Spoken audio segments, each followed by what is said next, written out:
Okay, hai. Jumpa lagi dengan Teacher Jess. Okay, so kali ni Teacher Jess akan kongsikan untuk menjawab soalan nombor 5. Okay, bagaimana nak jawab soalan nombor 5? Okay, daripada soalan pop quiz progression yang Teacher ada ni. Okay, so are you ready? Jom kita belajar dengan math dengan Teacher Jess. Okay, kita tengok soalan dulu. Okay, Zaim has a piece of wire of length 125 pi centimeter. Okay, the wire is cut to form 10 circles as shown in the diagram below. The diameter of the circle differ from each other in sequence by 2 cm. Okay, calculate the diameter of the smaller circle, 3 markah, 3 marks. And question B, his mother give a roll of ribbon to paste on the circumference of the circle, starting with the smallest circle. If the last length of the ribbon is 19.5 pi centimeter, determine whether the ribbon provides sufficient to pass all the circumference of the circle. Show your calculation.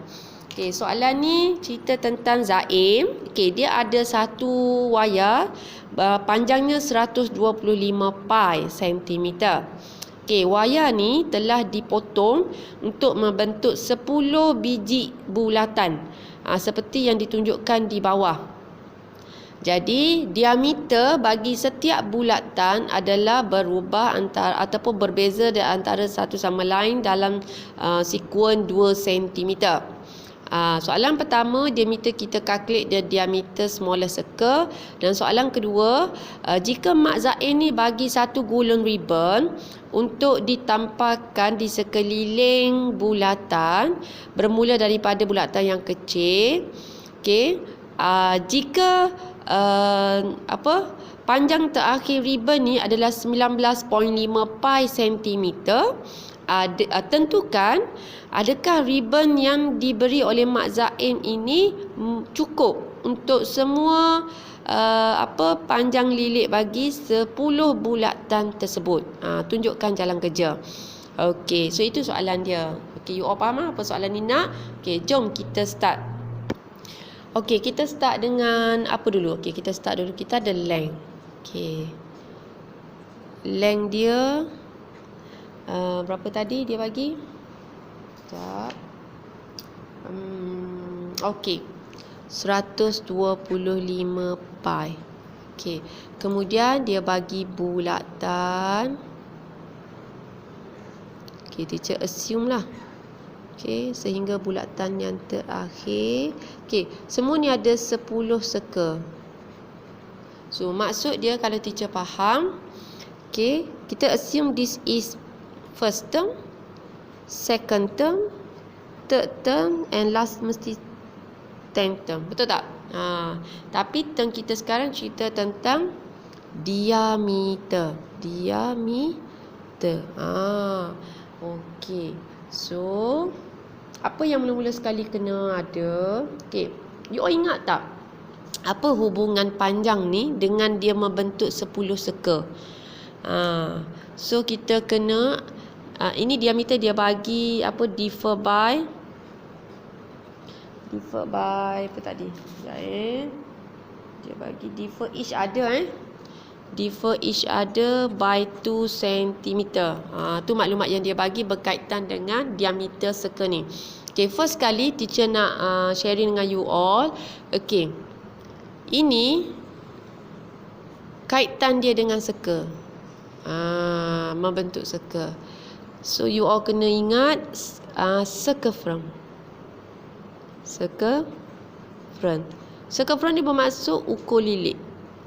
Ni panjang circle ni berapa? So apa formula circumference? 2 pi r. Okey. Ataupun circumference juga boleh ditulis bersamaan dengan pi d. Kenapa? Sebab kita tahu D kita bersamaan dengan 2R.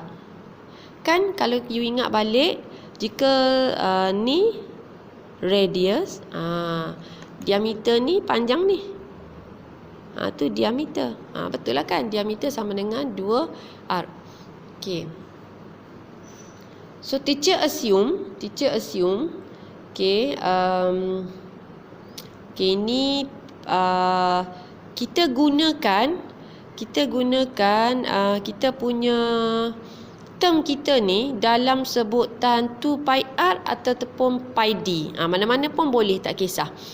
Okay, sebab kita nak cerita tentang dia punya circle ni, dia bagi length circumference betul, tapi dia bagi tahu tentang diameter kat sini. Jadi teacher showkan kita guna apa yang relate dengan diameter. Jadi teacher bercadang untuk nak guna yang ini. So maksudnya teacher nak buat apa sekarang? Maksudnya jika first term, kita anggap circumference yang pertama tu adalah pi d. Tu circumference pertama kita. Teacher anggap ini kita punya T1. So you all boleh teka tak apa T2, apa T3 and so on sehinggalah T10. Dia kata tadi differ kan? Nampak? Differ by 2 cm. So bila differ by 2 cm, jika D kita yang asal tu, untuk the next term D kita tu kena tambah 2. Untuk the next lagi tambah lagi 2 daripada yang sebelumnya. Jadi teacher faham yang ini adalah ini pi darab D. So ini jadi pi D tambah 2. You all perasan tak apa yang teacher cuba nak sampaikan? The next ni sini kan? Kalau kita next nak pergi sini, kita tambah 2. Next nak pergi sini, tambah 2. Kerana kita tak tahu apa nilai sebenar diameter kita dekat sini, jadi bila the next tu dia jadi tambah yang sebelumnya, dia jadi yang ketiga ni dah jadi pi ditambah 4. So you all jelas kenapa ditambah 4? Sebab dia hasil daripada yang asal ni. Teacher tunjuk sikit. Yang ini pi, ini adalah D tambah 2, you tambah lagi 2. Betul tak? Sebab yang sebelum tu D tambah 2. Tambah lagi 2 untuk the next dan seterusnya. Teacher harapkan you all faham apa yang teacher nak sampaikan. So teacher dah dapatlah teacher punya dia punya term. Teacher nak term tu sebenarnya. Sebab dia bagi panjang ke semua. Kita tak boleh nak ada satu term lah untuk kita nak guna pakai kan. So sekarang teacher dah dapat pi ditambah 2, pi ditambah 4 and so on. So soalan dia nak kita cari the diameter of the smallest circle. Dia nak kita cari the smallest circle. Ini yang soalan A dia. So siapa smallest circle kita? Mestilah T1. Betul tak? So T1 kita tadi siapa? Pi D. So jawapan dia pi D. So dia nak dalam bentuk apa? Bentuk nombor kan? Kita baru dapat dulu kita punya pi D. Tetapi kita kena ingat smallest circle ni dia nak find calculate the diameter. Teacher tak lengkapkan soalan, sorry. Dia suruh kita cari calculate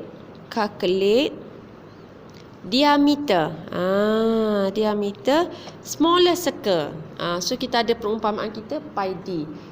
So sekarang cara kita nak kira pi D kita adalah kita nak cari kita punya diameter smallest circle kan. Smallest circle T1 kita lah. T1 kita adalah pi D. Kita guna dulu maklumat yang dia bagi. Apa maksud length kita sama dengan 125 pi? Dia bagi panjang wayar untuk 10 biji circle ni adalah 125 pi. Bermaksud dia bagi kita punya SN.